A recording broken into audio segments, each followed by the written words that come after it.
The day my daughter tried to drain my pension account, she had no idea the bank wasn't going to let a single dollar through, because 3 months earlier I'd sat in that same bank and filed a report that would change everything between us. I watched her face turn white when they told her the account was frozen, and I felt nothing. My name is Patricia Morgan. I'm 72 years old, and I need to tell you what happens when the child you raise decides your money is more important than your dignity. So before I start, tell me in the comments, where are you watching this from? Because what happened to me could happen to anyone, anywhere. It started on a Tuesday morning last April. My daughter Jennifer showed up at my house in Riverside, California, earlier than usual. She'd been coming by twice a week since her father passed 2 years ago, which I'd appreciated at first. Grief makes you grateful for company. "Mom, I need to talk to you about something," she said, setting her purse down on my kitchen counter. She was 46, dressed in a real estate agent blazer, but her eyes had that look, the one I'd seen when she was 16 and had crashed my car. I poured us both coffee. "What's wrong, sweetheart?" "It's the market. Everything's so expensive right now, and with Jake's tuition coming up." She trailed off, stirring cream into her cup with more focus than necessary. Jake was my grandson, 17, planning for college. "How much do you need?"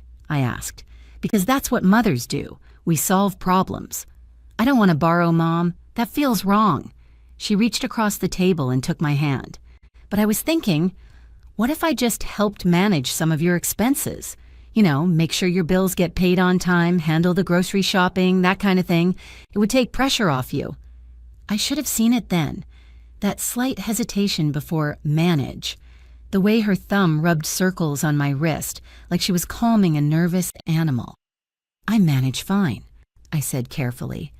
"I know you do, but Dad always handled the finances, and I just worry. What if something happens and you forget a payment? Your credit could tank." She squeezed my hand. "Just give me your bank card. I'll only use it for your stuff. Groceries, utilities, medications. You won't have to think about any of it." The thing about being a mother is you want to believe your children are good. You want to trust that the baby you nursed, the toddler you taught to tie shoes, the teenager you stayed up worrying about, that person would never hurt you deliberately.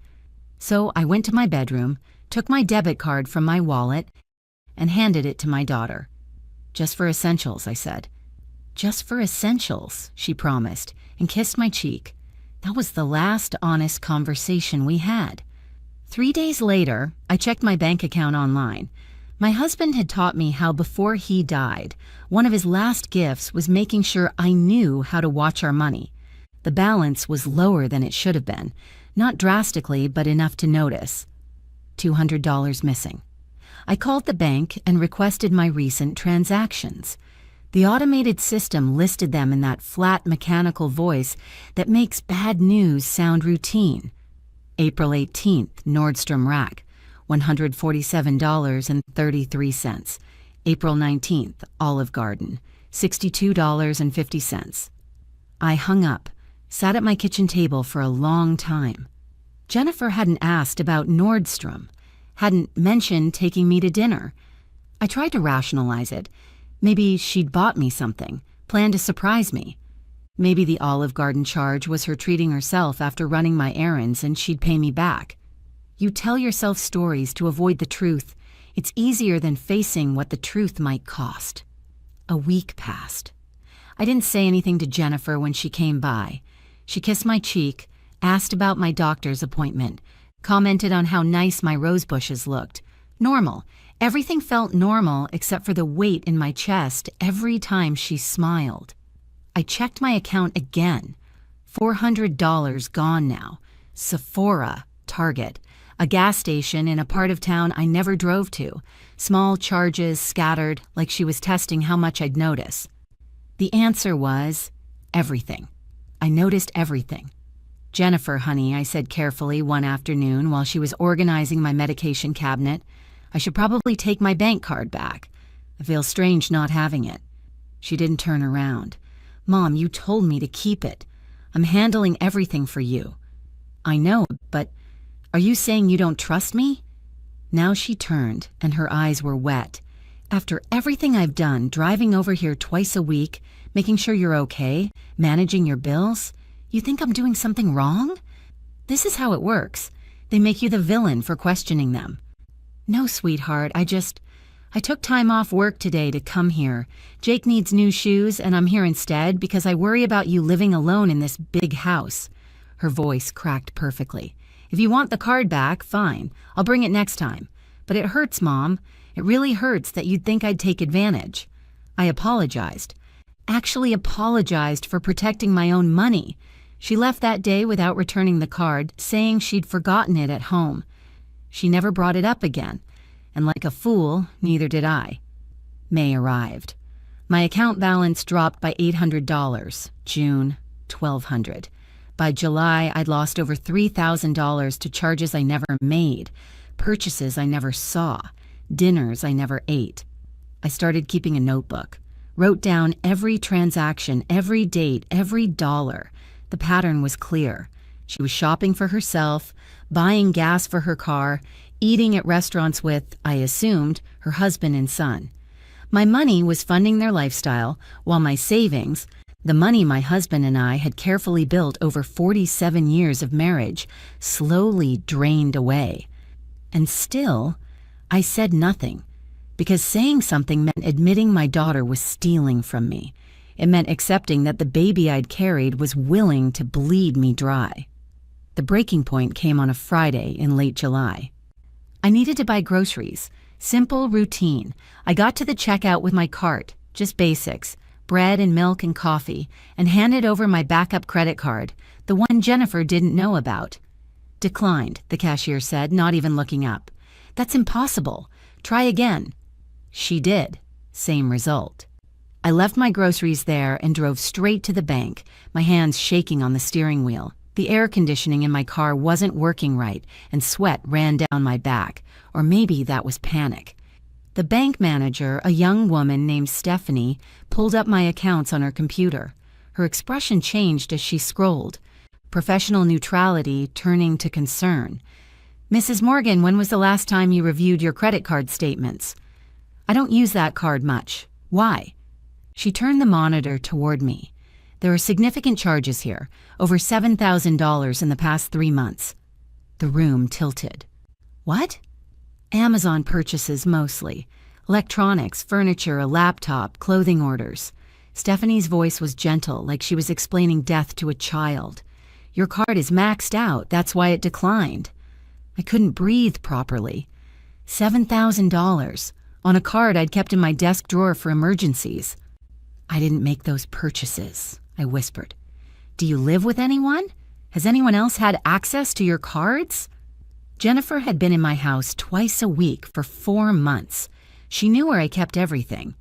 She'd offered to organize my desk last month.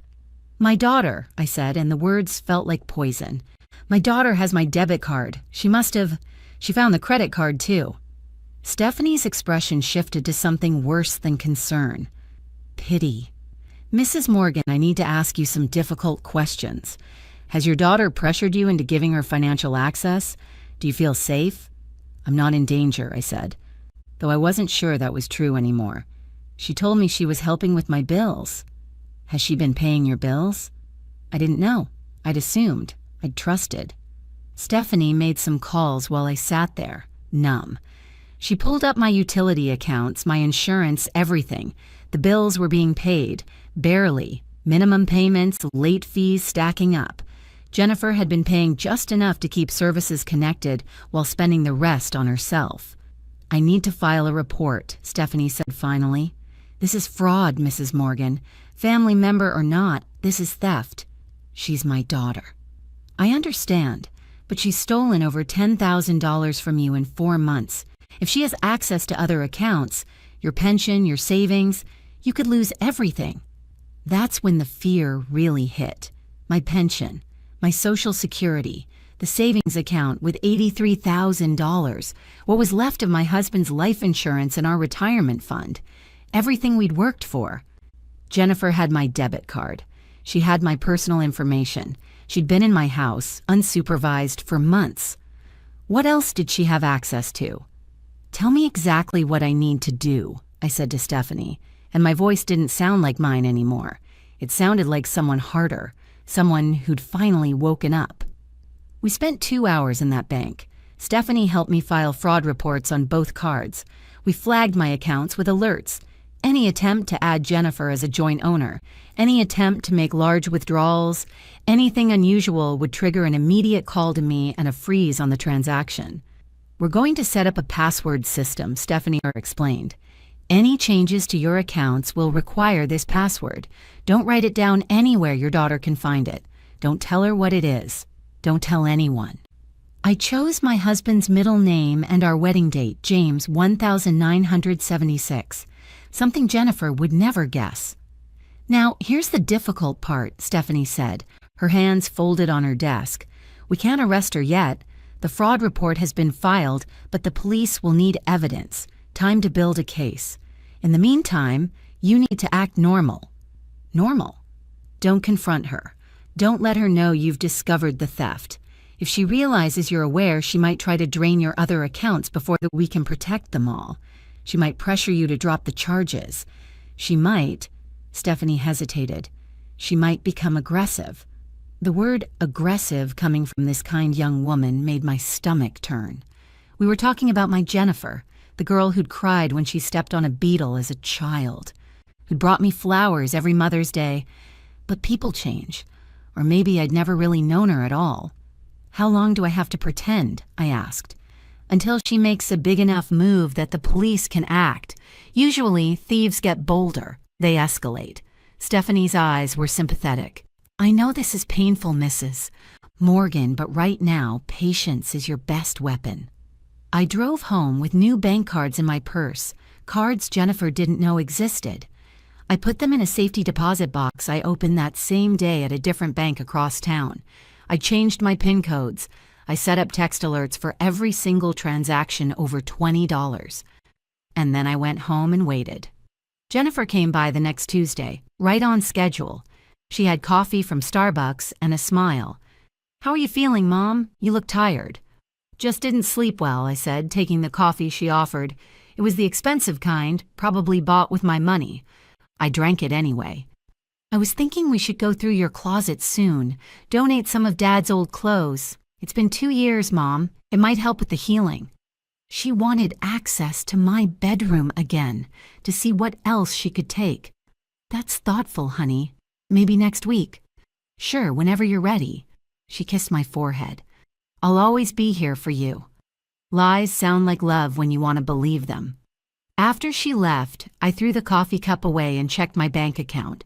3 new charges. Grocery store, gas station, Target, $247 gone. I documented everything in my notebook. Date, time, amount, location. I was building my case, one theft at a time. If you're watching this and thinking you could never let this happen to you, pause right here and hit that subscribe button, because trust me, you never think it'll be your child until it is. August burned hot that year. My air conditioning struggled, and I spent days sitting in my living room with the curtains drawn, watching my bank account like it was a ticking bomb. Jennifer kept coming by, kept smiling, kept spending. The charges got bigger. A $600 payment to her car dealership, $400 at Best Buy, $200 at a nail salon. She wasn't even trying to hide it anymore, wasn't pretending the charges were for me. She'd grown confident in my silence, mistaking my patience for oblivion. I got a call from Stephanie in mid-August. "Mrs. Morgan, we've been tracking the activity on your old debit card. Your daughter's spending has increased significantly. The detective assigned to your case wants to wait a bit longer before making an arrest. He wants to catch her attempting something bigger, something that will guarantee prosecution." "How much bigger?" I asked, staring at my kitchen wall where Jennifer's 3rd-grade art project still hung in a frame. "If she tries to access your pension or savings accounts, that's a felony charge. Right now, we're looking at multiple misdemeanors. Credit card fraud, identity theft, serious, but she might get probation, community service. If she goes after your retirement accounts, that's a different story. So you want me to wait for her to try to destroy me completely?" Stephanie's silence told me everything. "Mrs. Morgan, I know this is hard. But we need an airtight case. Your daughter could claim you gave her permission, that you're confused, that she was helping. We need evidence so clear that no judge will believe her excuses. I hung up and sat in my quiet house. 47 years I'd lived here, raised Jennifer in this house. Her bedroom was still upstairs, converted into a guest room but essentially unchanged. Her high school soccer trophies on the shelf, her prom photo on the wall. I'd loved her so much it hurt, the kind of love that makes you stupid, makes you vulnerable. And she'd weaponized it. My phone rang. Jennifer. Hey Mom, I'm coming by tomorrow. I need to talk to you about something important. My chest tightened. What about? Just some financial stuff. Nothing to worry about, but we should discuss it in person. Her voice was light, casual. See you around 10? She hung up before I could respond. I called Stephanie immediately. She's coming tomorrow. She said she wants to discuss financial stuff. Don't give her access to anything. Don't sign anything. If she asks for your pension information, tell her you'll think about it. Be vague. Can you record the conversation? Is that legal? In California, you need consent from both parties for a recording to be admissible in court, but you can take notes. Write down everything she says, exactly as she says it. If she asks you to sign something, take a photo of it before she leaves. That night, I barely slept. I kept thinking about Jennifer as a little girl, how she'd crawl into bed with me during thunderstorms, how safe she'd felt in my arms, how unsafe I felt now in my own home. Jennifer arrived at 10:15 the next morning with a folder and that same bright smile. Coffee, I offered, my hand steady even though my heart wasn't. No thanks, Mom. Let's just sit. She patted the couch beside her. This won't take long. I sat, my notebook hidden in my cardigan pocket. So, I've been thinking about your future, she began, opening the folder. You're getting older and managing money gets harder. I think it's time we made some changes to your accounts. What kind of changes? Well, I spoke to a financial advisor. She hadn't. I could see the lie in how quickly she said it. And he recommended adding me as a joint owner on your pension and savings accounts. That way, if something happens to you, if you have a stroke or Alzheimer's starts, I can handle everything. No court, no lawyers, no mess. My mouth went dry. Jennifer, I know it sounds scary, but it's for your protection. Dad would want someone looking after you. She pulled papers from the folder. I already filled out most of the forms. You just need to sign here, here, and here is so. I looked at the documents.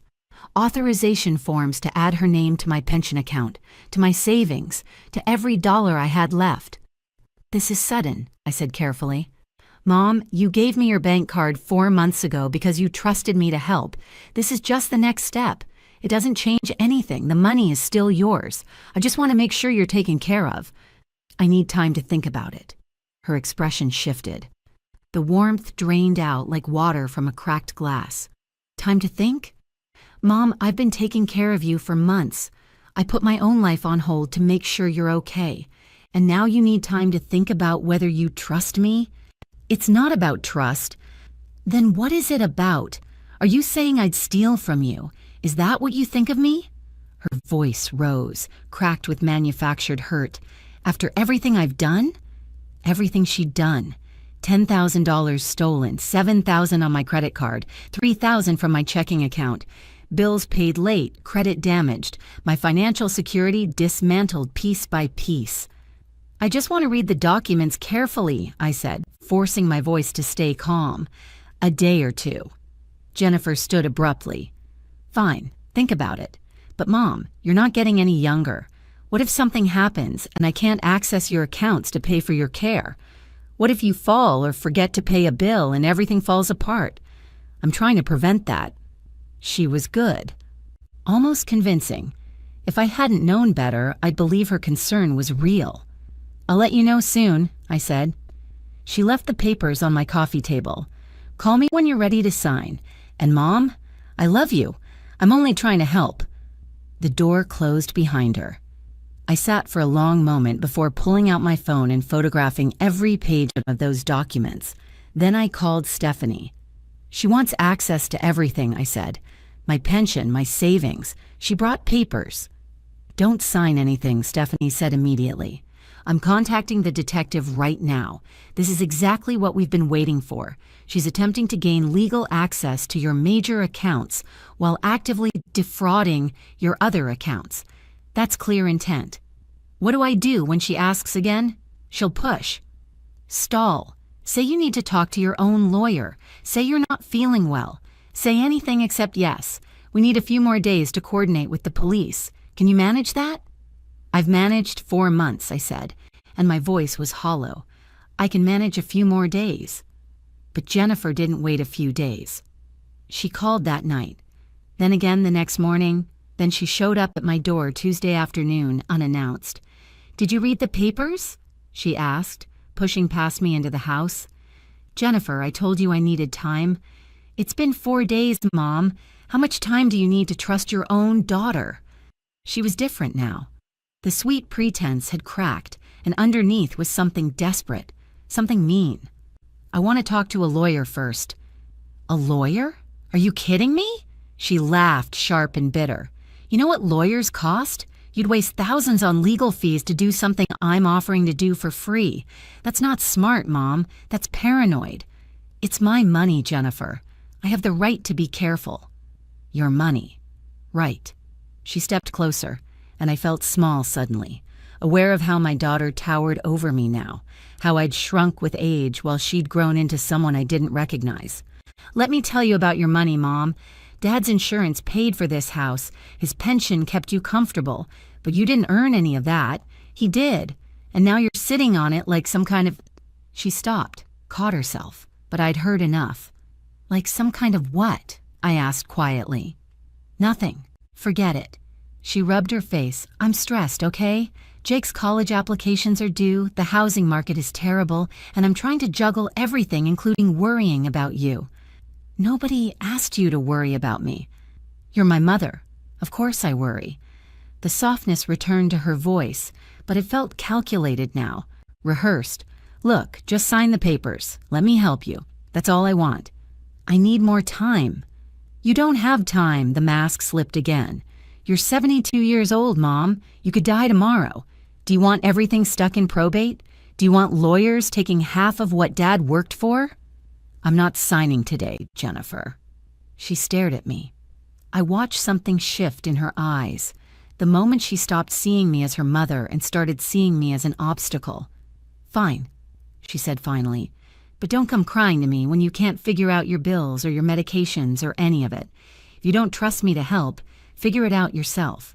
She left, slammed the door hard enough to rattle the pictures on my walls. I called Stephanie with shaking hands. How much longer? 2 days. The detective is finalizing everything. Can you hold on for 2 more days? I held on. Jennifer called 6 times over those 2 days. I didn't answer. She sent texts. Mom, please talk to me. I'm worried about you. Are you okay? Each message a little more frantic, a little more desperate. She knew I was slipping from her control. On Thursday morning, September 7th, my phone rang at 6 a.m.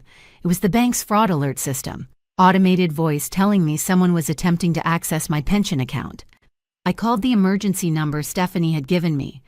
Mrs. Morgan, your daughter is at a bank branch in Newport Beach right now. She's trying to set up an electronic transfer from your pension to a new account, one in both your names that she opened remotely using your personal information. How much is she trying to transfer? All of it, $63,000. My entire pension, everything my husband had earned over 30 years at the electric company, everything that kept me fed, kept my lights on, kept me alive. The transaction is frozen, Stephanie said. She can't access anything. We flagged the account based on your fraud report. But Mrs. Morgan, she's insisting she has your permission. She's threatening to call you right now to sort this out. When she calls, you need to... My phone beeped. Jennifer calling. She's calling me now, I said. Don't answer. Let it go to voicemail. The police are on their way to that bank branch right now. I didn't answer. I sat in my kitchen, holding the phone, watching it ring and ring, then stop, then ring again immediately. She left a voicemail. I played it on speaker so Stephanie could hear. Mom, there's been a huge mistake at the bank. They're saying I don't have permission to help you with your pension. I need you to call them right now and tell them you authorize me. It's urgent, Mom. Please call me back. Her voice was strained. Panicked, she knew she was trapped. My phone lit up again. Text message. Mom, call me now. The bank is threatening to call the police. You need to fix this. Then another. I'm doing this for you, for your protection. Why don't you understand that? Then, answer your phone. Answer your phone. I turned it off. Stephanie called my landline 20 minutes later. Mrs. Morgan, your daughter has been detained. The police are bringing her in for questioning. They have all the evidence, the transaction history, the fraud reports, her attempt to illegally transfer your pension. She's being arrested for elder financial abuse, identity theft, and fraud. I should have felt something. Relief, vindication, justice. Instead, I felt empty. What happens now? I asked. There'll be an arraignment. You'll need to testify eventually. But Mrs. Morgan, you're safe now. Your accounts are secure. She can't touch your money anymore. Safe. Such a strange word. I was safe from my own daughter. I hung up and walked through my house. Jennifer's childhood photos lined the hallway, her baby shoes in a shadow box on the shelf. The Mother's Day cards she'd made me in elementary school, covered in crayon hearts and misspelled I love yous. I left them all where they were. Some things are too heavy to pack away. The arrest made the local news. Local real estate agent arrested for elder financial abuse. They didn't use my name, but they didn't need to. Everyone in my neighborhood knew. The whispers started immediately. Jennifer's lawyer called me 3 days after her arrest, a man with a smooth voice and expensive words. Mrs. Morgan, my client is willing to enter a repayment plan.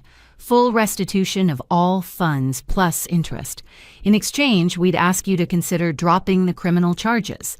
This could be resolved as a family matter, privately, without destroying your daughter's life.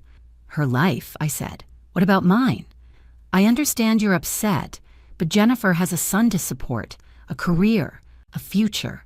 A felony conviction would ruin all of that. Surely you don't want to see your grandson suffer for his mother's mistakes. There it was, the guilt card. Using Jake, my sweet grandson who'd done nothing wrong, as leverage. What Jennifer did wasn't a mistake, I said. Mistakes are accidental. She stole from me deliberately, systematically, for months. She tried to take my pension, everything I have to survive on. She was trying to help manage your finances. By spending $10,000 at Nordstrom, on furniture, on her car payment, that's not management, counselor, that's theft. He sighed. Mrs. Morgan, if this goes to trial, you'll have to testify. You'll have to face your daughter in court and tell a room full of strangers that she's a criminal. Is that really what you want? What I wanted was a daughter who didn't steal from me. I hung up. Jennifer sent a letter from jail. My hands shook when I opened it. Mom, I'm so sorry. I never meant for things to go this far. I was in a bad place financially, and I made terrible choices. I know I betrayed your trust. I know I hurt you, but I'm still your daughter. Please, for Jake's sake, for our family, don't let them send me to prison. I'll pay everything back. I'll get help. Just please, please don't testify against me. I love you. Jennifer. I read it 3 times, looking for something real in the words, some actual remorse beyond fear of consequences. I didn't find it. The preliminary hearing was in October. I wore my navy dress, the one my husband always said made me look strong, and sat in the courtroom while they read the charges. Felony financial elder abuse, identity theft, credit card fraud, attempted embezzlement of retirement funds. Sit tight. Jennifer stood beside her lawyer in an orange jumpsuit. She looked smaller somehow, older. Her eyes found mine across the room and she mouthed, I'm sorry. Too late. Months too late. The judge set a trial date for December. Jennifer's lawyer tried again for a plea deal. I refused. Your Honor, I said when the judge asked if I had anything to add, my daughter didn't just steal my money. She stole my peace of mind. She made me afraid in my own home. She made me question whether I was losing my mind when I noticed the missing money. She used my love as a weapon against me. I want her held accountable." The judge nodded. "Trial will proceed." The trial lasted 3 days. Saranitz. Jennifer's lawyer tried everything. He suggested I was confused, that I'd given her permission and forgotten. He implied my age made me an unreliable witness. He painted Jennifer as a devoted daughter, trying to help an elderly mother who'd become paranoid and vindictive. Then the prosecutor presented my notebook. 4 months of documented theft, every transaction recorded with dates and amounts. Bank records showing charges that couldn't possibly be for my benefit. Security footage from Nordstrom showing Jennifer trying on clothes. Her signature on the forms attempting to transfer my pension without my authorization. The evidence was crushing.